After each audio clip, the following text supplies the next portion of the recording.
नौजवान आया और आके रो ही पड़ा।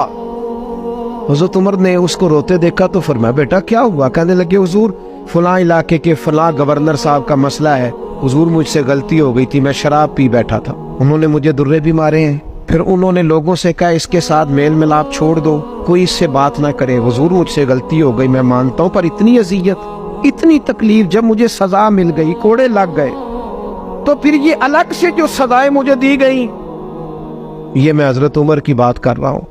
मैंने जब ये पढ़ा था तो मैं रो पड़ा था।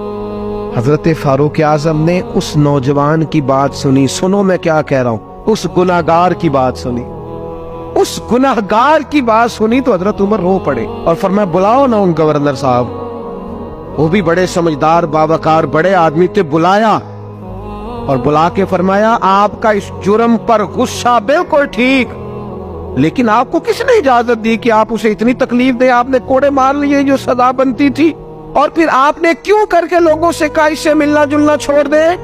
फरमाया अब मैं आपको हुक्मन कहता हूं, अगर आज के बाद आपने कोई ऐसा काम किया तो मैं आपको सजा दूंगा। फरमाने लगे आपने कहा था ना लोग इनसे मिले जुले ना, फरमाया अब आप ही लोगों से कहे इनसे मुलाकात शुरू करें। जब इन्होंने तौबा कर ली, अपना गुनाह मान लिया, जब इकरार कर लिया, माफी मांग ली, अब सजा का क्या माना हुआ, अब तकलीफ का क्या माना हुआ?